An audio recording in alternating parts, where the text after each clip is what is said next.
The modern customer journey. It's a bit like taking a 6-year-old into a toy store at the moment. It's chaotic, it's unpredictable, he's easily distracted by the next shiny object. You know, one minute we're focused on that dinosaur that we came in for, but the next he's 3 aisles over looking at the Lego. Just when you think he's made a decision, something else catches his eye and the journey just begins all over again. And this is exactly how your customers are navigating their purchase decisions in this modern AI era, except instead of toy store aisles, they're bouncing between things like search engines, social media platforms, review sites, competitor websites, AI-powered recommendations like ChatGPT and Claude, all while being bombarded with personalized ads and personalized content at every single turn that they take. And literally over the past few months, we've been going deep on this podcast about this ever-changing customer discovery landscape, how it's changing so much and how AI is reshaping marketing from the exploration stage and the rise of zero-click search results to trying to investigate how AI tools are fundamentally changing how customers are finding and choosing our businesses. And one thing's become crystal clear with all of these episodes that we've released over the past few weeks, and that is that the traditional customer journey is getting more and more complex. It's more complex than ever. And it was earlier this week, actually, that I was listening to Stephen Bartlett's Diary of a CEO podcast. It popped in a bit of a concept from Google back in 2020, in fact. It was a bit of research that they had done, and it resurfaced and rekindled it in my mind. It was called the messy middle of customer decision making. And this concept, though, like I say, it's not new, it just took this renewed significance in my head as I started thinking about the AI-driven world that we're living in and how it perfectly complements all these recent podcast episodes that we've done into how customer discovery is actually evolving in 2025. So in this podcast, in this article, I want to break down this concept a bit more for you. I want to explain to you why it's more relevant now than ever before, especially as AI is continuing to reshape how customers discover and interact with businesses. So today, what I want you to learn is, firstly, what the messy middle concept is and why it matters more now, right now, than it ever has. How AI and modern digital platforms are actually making this middle even messier. And also I want to share some practical steps to adapt your marketing strategy for the new reality and share why traditional marketing funnels, they might actually be failing you in today's business landscape. So whether you're in the stage of struggling to make sense of AI's impact on your marketing right now, or maybe you're looking just to better understand your customer's journey, hopefully this deep dive, this podcast into the messy middle is going to help you navigate these changing times. If we haven't met before, my name is Jordan McFadgen. Welcome to the Marketing Mindset Podcast. And this is the first time you've been listening. This podcast is designed to help you navigate this cluttered world of marketing that we all face in this AI-driven world and help to challenge you to move away from random acts of marketing towards planning an intentional marketing strategy. And as I said there in the intro, what we're discussing today is not a new concept at all. Google first released their research looking at this concept, looking at the changing customer journey back in July 2020. They explained at the time how people decided what to buy lies in this messy middle of the purchase journey, and they were trying to get us to think away from that linear marketing funnel that we're all so used to. And even more so as we enter more prevalent digital marketing places this year as well, because AI is a big player and why this isn't so important today. But remember that this was actually put together back when the words like digital transformation was a bit of a buzzword of the COVID era. And throughout that period, or throughout that COVID time, remember, people were fast changing the way that they were discovering and they were researching products and services. And this was all driven by that massive shift, that digital transformation shift towards things like the influence of social media, user-generated content, the rise of e-commerce platforms as well, and essentially the rise in confidence and learning that everyday consumers were having in the trust in their buying and doing business online, essentially. And what started as a look into like the psychological journey of customers and how they discovered your business, it soon started to actually catapult further into with the rise of AI that we've been seeing over the past few years. And I have spoken about this a lot recently as well, as I do believe that AI will continue to change, and it has changed, but it's going to continue to change how customers discover and do business with brands and with businesses. And that's why I think this concept continues to make more and more sense to me. So let's break it down. The messy middle concept. How this could be the missing piece for your marketing strategy at the moment. So what exactly is it? I'm going to start by trying to make this as simple as possible so you get a good understanding of the concept. Let's say you're in a supermarket. You're staring at dozens of products, you're scanning labels, you're looking at brands and branding, different packaging designs. You may pick up your phone, quickly check a brand online, you're comparing prices, you're reviewing a message that your friend had sent you via text, telling you about their recommendation about what product you should be looking at. You may even leave the supermarket that time without even buying the product right away, but then you return later that week. You finally go back and pick up the product. And that, what I've just described there, that's the messy middle. That space between someone's first thought about making a purchase and the moment that they actually buy. Because that point, the point is that it's not always a real straight linear path like we have to believe with that marketing funnel. People are looping back and forth. They're exploring options. They're reading reviews, comparing prices. Ultimately, people are getting distracted all the time. And as consumers, we're drowning in so much information at the moment. There's heaps of content out there. There's choices that we're having to make every single day, especially when we're online. And the internet, and especially the explosion of AI, has made everything so easily accessible for all of us. Every option, every price review, every expert opinion on a certain product, it's all there, ready for us to discover and find. So the decision-making overload is becoming really common. So that's like the real world example, but I want to break this down in more detail, explain actually how the diagram looks. So Google, when they did this research, they actually put together this diagram. Obviously, I'll put this on the blog if you're reading the blog, or up on the screen now so you can see it on the YouTube video. But if you're listening to the podcast, I'll try and explain it as best as I can. The process starts with a trigger. And this is essentially that initial spark of interest or a need or maybe a problem that your consumer is facing. This could come from an advert, for example. The spark could be a recommendation or simply just that realization that I've got this problem that I need help being fixed. That's a spark. And then instead of moving in that straight line, that old school marketing funnel toward a purchase, the consumer then enters a phase of what was called the exploration phase, where they're actually out seeking out information, discovering new brands, and starting to consider their options. They might browse a few online stores, they may watch a few product reviews, maybe they're going to ask recommendations. And this phase really is a bit open-ended.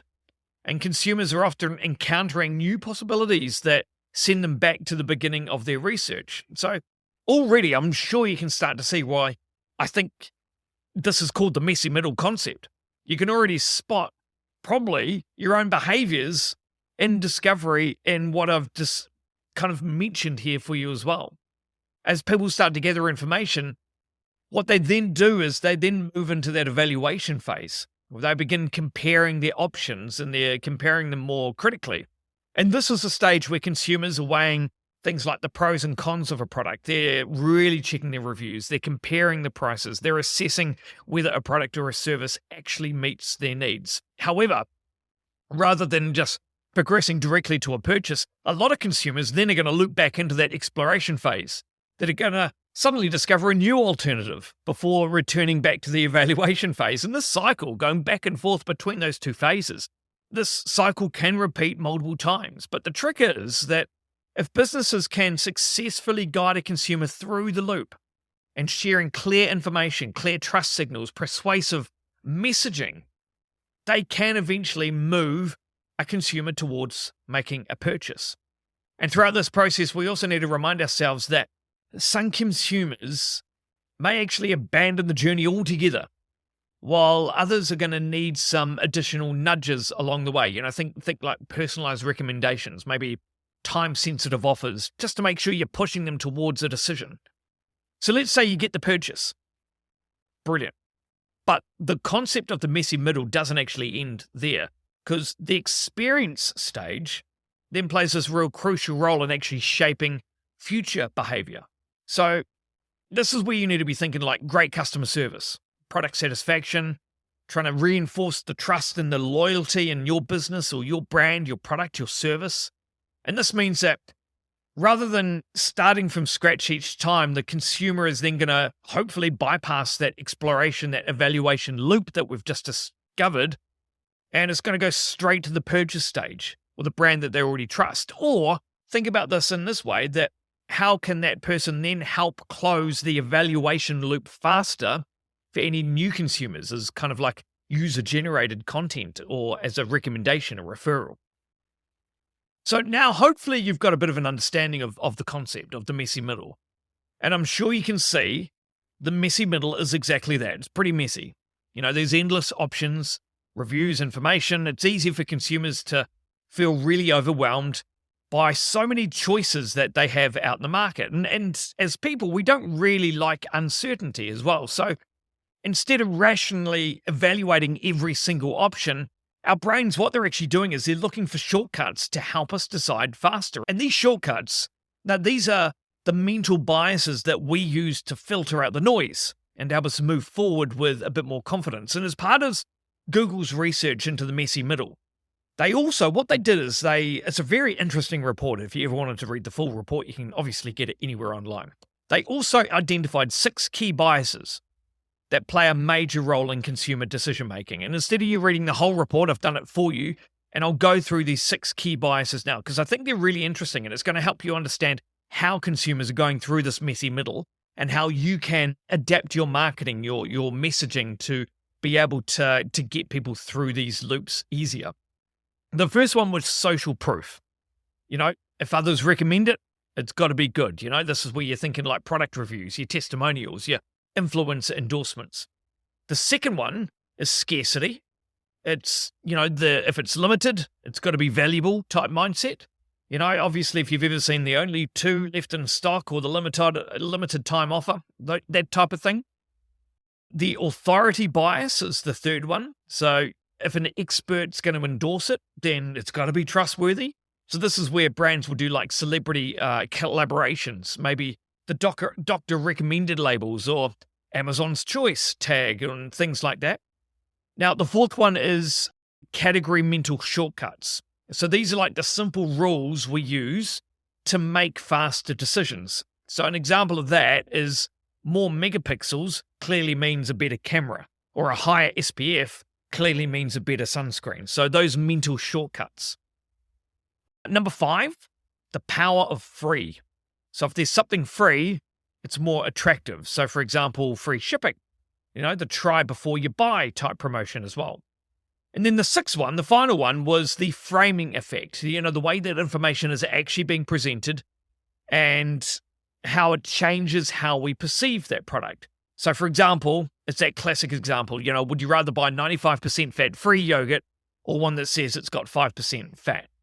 So understanding those behavioral biases is also really crucial because it's going to show us why traditional marketing funnels are going to fail to capture the reality of modern consumer behavior. Because these 6 biases, they're not tricks. They're actually natural ways that our brains are processing decisions more easily. And as AI-driven marketing is becoming more prevalent, businesses can now actually leverage these biases ethically to guide consumers and customers through this messy middle without overwhelming them. And it's definitely not necessary to apply all of these 6 at once. I'm not saying you go out and do all 6 and then your marketing's going to be fixed. What I'm saying is think about how you can test and optimize based on your audience, based on your industry, and based on your product type. That's the key of this bit, especially as we see that the messy middle is starting to shrink, thanks to the rise of AI and more personalized marketing. So we need to make sure that we're testing and optimizing. So the big question then is, after what we're saying here, does this mean that the traditional marketing funnel, that linear funnel, is it dead? Is it gone? Well, it might not be dead, but I definitely think that it's outdated, in my view. Pretty much dead.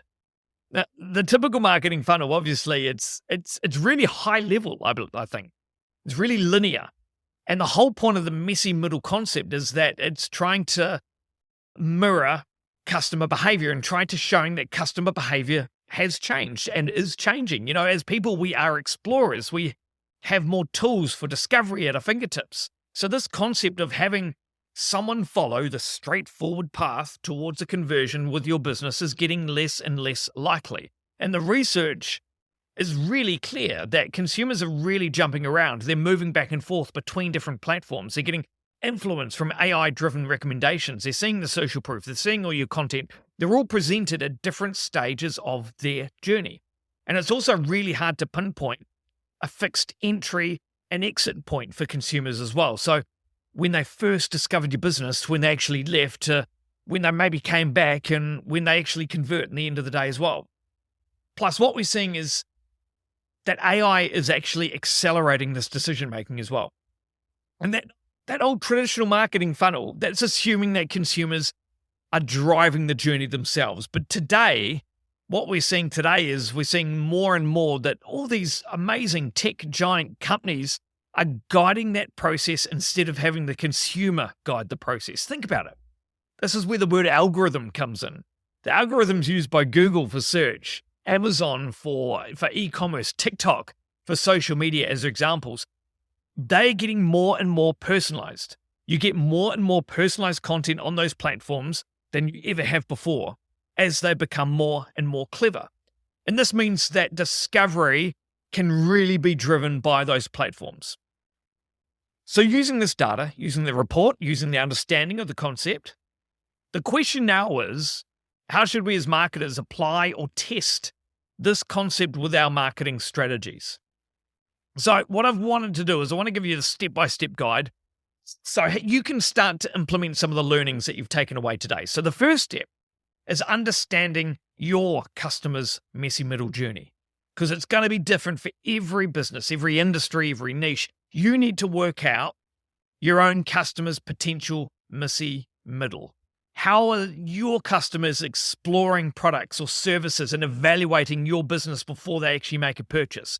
This is where you need to use the data that you've got available to you right now, analytics, social media data, your Google Analytics, your CRM, HubSpot data, website heat maps. Track your customer behavior and look for certain patterns. Are they getting stuck somewhere? Where are they dropping off? Where are they even finding you? And sometimes the best way to start with this is actually just to conduct a survey. Understand any decision-making hurdles that your audience, your consumers, your customers have. Because you need to understand how your customers like to communicate, what content they're enjoying viewing, how are they actually purchasing, how are they discovering a product and service just like yours. So that's the first thing. Understand your customer's messy middle. The next thing is making your brand unmissable in this first phase, the exploration phase. So once you've got that understanding of your customer's messy middle, you need to understand and test ways to ensure that you're actually going to be visible where your customers are searching and discovering products just like yours. And this may be focusing on your content marketing strategy, the type of content that's going to resonate with your audience. So for example, informative content, trust-building content, user-generated content.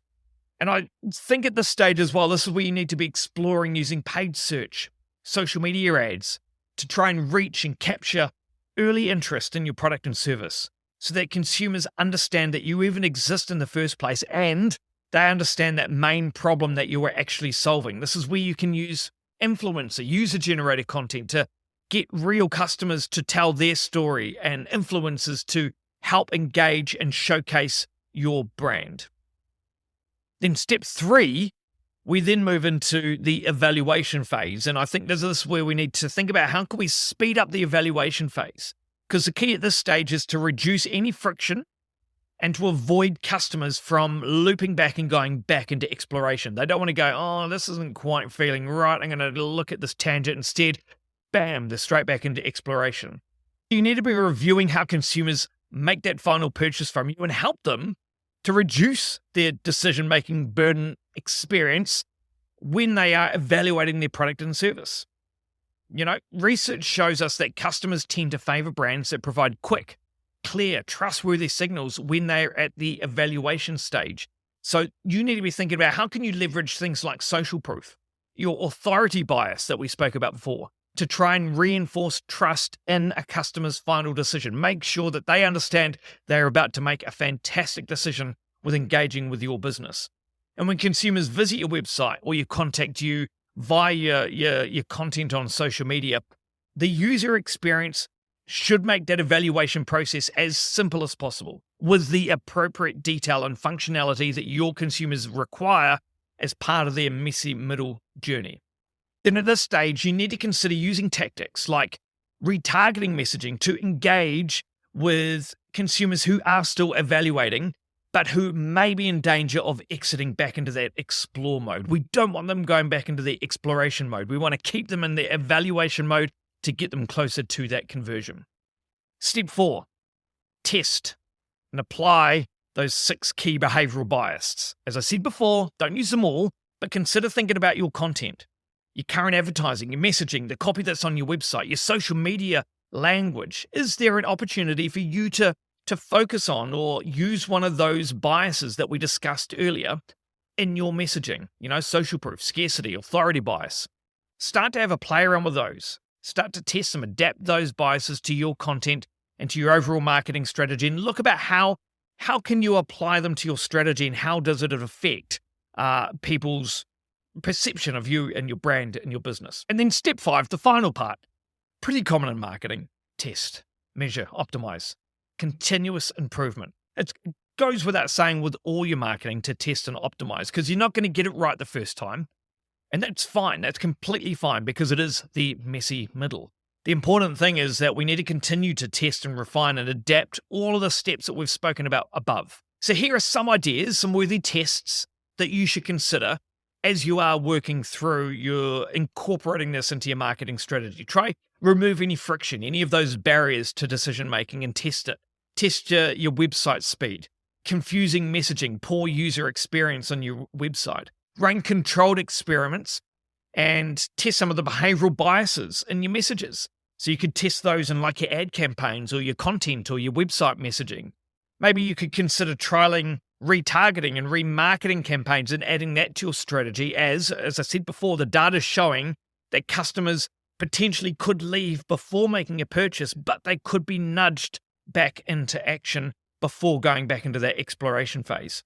Because marketing in the messy middle isn't about a single big change that you need to make to your marketing. Instead, it's about continuously testing and measuring and refining strategies based on real-world data.